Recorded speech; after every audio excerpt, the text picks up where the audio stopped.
Good morning. That is correct. The teachers union says that they plan to begin the strike at 7:30 this morning if they can't reach an agreement with the district. And the big question now is, well, what happens next for these teachers, students, families, and staff? SEA says that they are fighting for student support, reasonable workload, and respectful pay from SPS. We've stood outside with teachers at several events leading up to this moment who say keeping kids out of the classroom is not what they want, but it's what needs to be done to fix what's broken. Enrollment at Seattle Public Schools sits around 50,000 students, a number we've seen drop as schools deal with COVID-19, delayed bus routes, and staffing shortages. Last year was extraordinarily rough.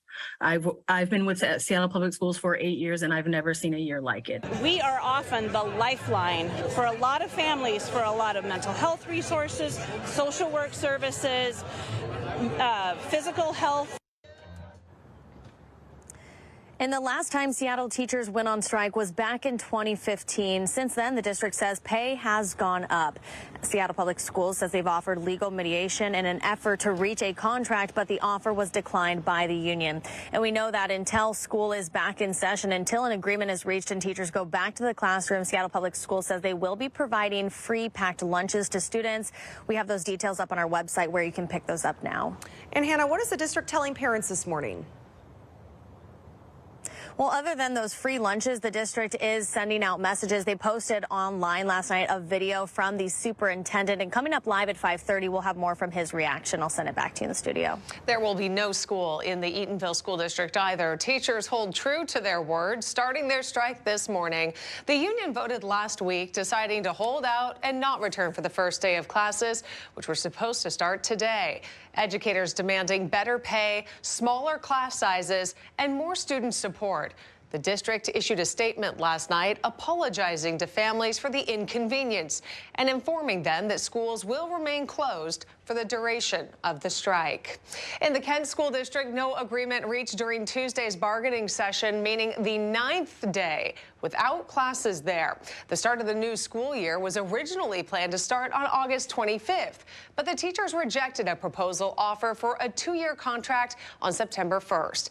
Because of the ongoing strike, all Kent schools are serving free meals to children. Officials say these are grab-and-go breakfast and lunches. Families can drop by any time between 10 a.m. and noon. This is on a first-come, first-served basis. On top of that, more trouble now lurking on the horizon for the Kent School District. The Kent Reporter says a custodian and maintenance worker strike is possible as well. It reports negotiations set to start next week with a date of arbitration scheduled for September 19th. But according to the paper, the union says their demands for a new contract are not being taken seriously by district officials. And from the live desk this morning, we are working to get a response from the Tumwater School District after paraprofessionals in that district voted to authorize a strike. The union tells us the strike would start this coming Monday if an agreement is not reached with the district by the end of this weekend over that new contract. This was the release that was sent to us by the Washington Education Association. I know there's a lot of text on the screen here, but in it, the local union says members voted to authorize that strike at their general membership meeting yesterday. This affects about 90 people in the district.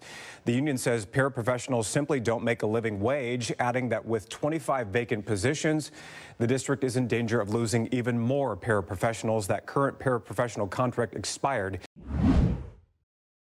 Our mission is to understand not just what happened, but why it happened, and to recommend changes to prevent it from happening again.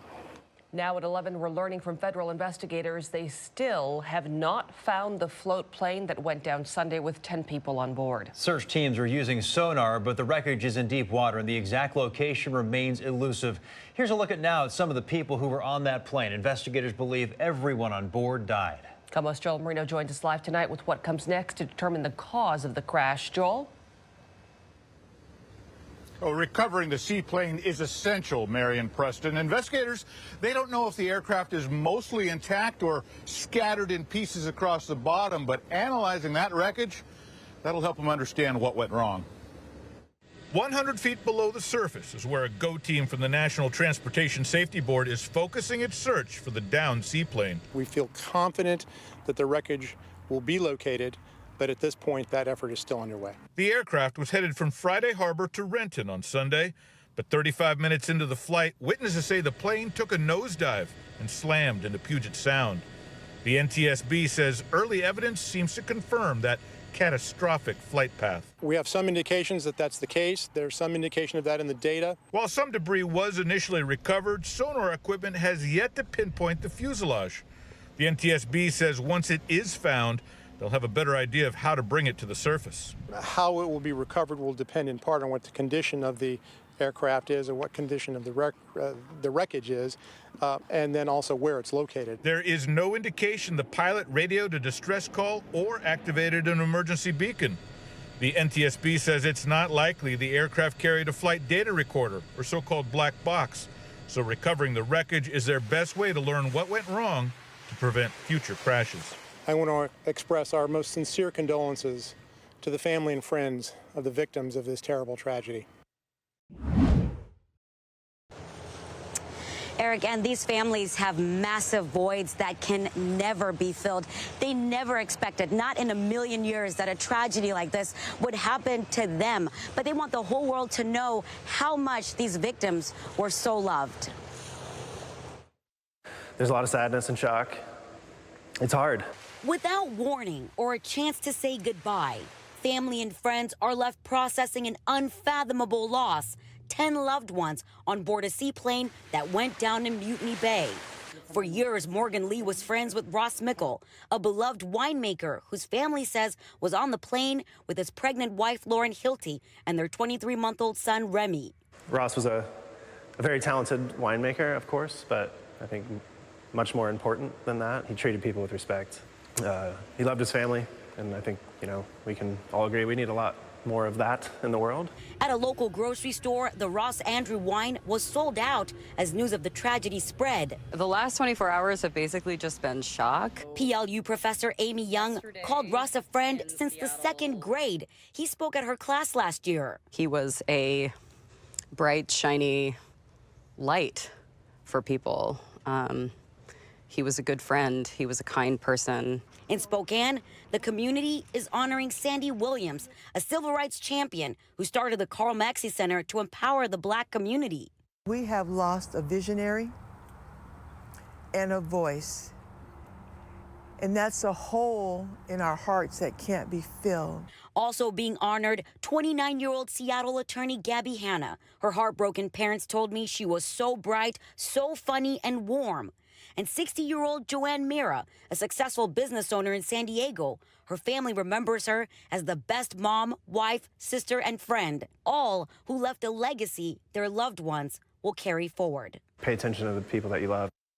Hi, everyone. I'm Preston Phillips from KOMO News. Thanks for checking out the KOMO YouTube channel. You can see more of our videos right here by clicking on the video links for more news from the Seattle area and Western Washington. Oh, and don't forget to click the subscribe button below so you don't miss our YouTube updates.